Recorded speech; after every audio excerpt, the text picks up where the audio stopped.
નારિયેળ પાણી, નારિયેળમાંથી જે અમુક શું છે કે ગરમીના દિવસોમાં આપણા શરીરમાં જે ડિહાઇડ્રેશન થતું હોય, પાણીની ઉણપ થતી હોય, ત્યારે આ પીણું આપણને બહુ એવું સારું એવો ફાયદો કરી આપે છે.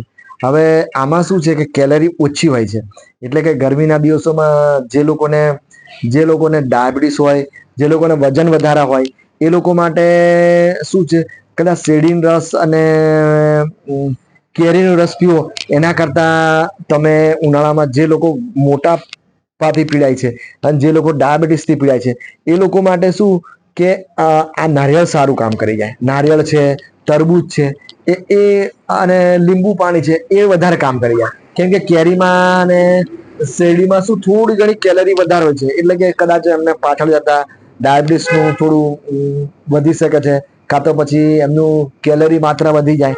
તો નારિયેળ પાણી પીવે તો એમને વધારે ફાયદો થાય. અને આમ પણ બીજા બધા નોર્મલ વ્યક્તિઓ માટે તો આ છે જ સારું, પણ કદાચ જે લોકો ડાયાબિટીસથી પીડાય છે ને બે લોકો બીપીથી પીડાય છે ને જે લોકોને હૃદયના કોઈ રોગો છે એ લોકો માટે તો આ નારિયેળ પાણી પીવું જ જોઈએ, કન્ટિન્યુ બી રાખવું જોઈએ. અને એમાં બી શું હોય છે કે તમારે અમુક માત્રા હોવી જોઈએ, કે નક્કી કરવી જોઈએ કે કઈ ભાઈ એક કે બે, એક આધ પીવો, પછી થોડા દિવસ જુઓ કેટલો તમને ફરક દેખાય છે. કેમ કે આ વસ્તુ શું છે કે નારિયેળ પાણી બધું બીપી ને ડાયાબિટીસ બધું કંટ્રોલ કરતું હોય છે. ઘણી વખત શું છે કે તમારી ટેબ્લેટ્સ બી ચાલતી હોય તમારા એ કરતા, અને એ જે છે એનાથી નીચે બી જતા રહો તમે. એટલે કે અને એની અમુક માત્રામાં પીવો તો કઈ વાંધો નથી. ચલો કઈ સારું લાગવા માટે તમે ત્રણ ચાર ના પીવાય, એની અમુક માત્રા જ હોવી જોઈએ. કેમ કે કહેવાય છે કે ભાઈ કોઈ બી વસ્તુ શું છે એની માત્રામાં પીવો, એના જે પ્રમાણસર પીવું જોઈએ, તો જ એના ફાયદા સારા એવા દેખાય. પછી આપણે અતિરેક કરી નાખીએ તો નુકસાન જવાના ચાન્સીસ વધારે છે. એટલે કે નારિયેળ પાણી હૃદયના patient, heart patient, BP, diabetes, આ લોકોએ ગમે ત્યાં તમને કઈ બી પ્રોબ્લેમ થાય તો આ નારિયેળ પાણી એમના માટે પહેલો નંબર આવે છે, કેરીના રસ, શેરડીના રસ કરતા. હવે બીજું કે આમાં શું છે, એન્ટીઓક્સિડન્ટ એવા ભરપૂર હોય છે. એટલે કે તમને અમુક પાછલી ઉંમરમાં અમુક મોટા મોટા રોગોનો ભય લાગતો હોય, કેન્સર કે આવા, તો બી તમે અમુક ટાઈમ સુધી નારિયેળ પીવો તો એ બધા મોટા મોટા રોગો તમારા શરીરમાં આવતા તમે રોકી શકો છો. હવે બીજું કે યુટીઆઈમાં બી આનું કામ કરે. યુટીઆઈ એટલે પેશાબમાં બળતરા થતા, પેશાબમાં ઇન્ફેક્શન, જેને બી પેશાબમાં ઇન્ફેક્શન હોય તો અમુક ટાઈમ સુધી નારિયેળ પાણી ચાલુ રાખો તો બી ફાયદો થાય.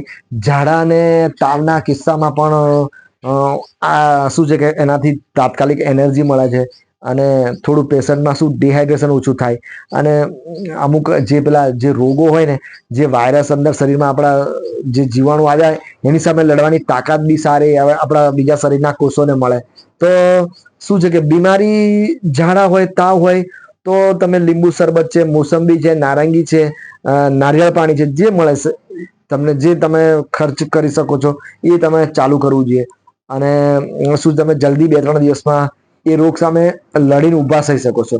અને એમાં ઝાડામાં તો તમારે પીવું જ જોઈએ, કેમ કે ઝાડામાં શું ડિહાઈડ્રેશનનું જોખમ રહેલું હોય છે.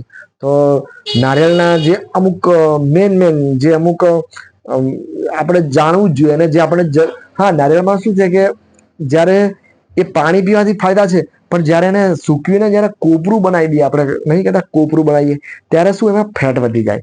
તો એ ફેટ વધી જાય ને ત્યારે એ હૃદય માટે નુકસાન કરે છે.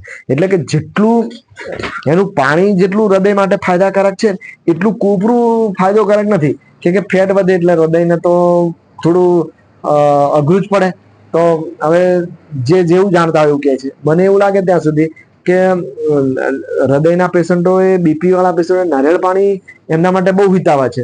પણ કોપરું ને એ એટલું બધું કઈ હિતાવહ, પછી વજન વધારે હોય એ લોકો માટે એટલું બધું કોપરું કઈ એટલું બધું હિતાવહ નથી. પણ નારિયેળ પાણી એમના માટે સારું એવું છે.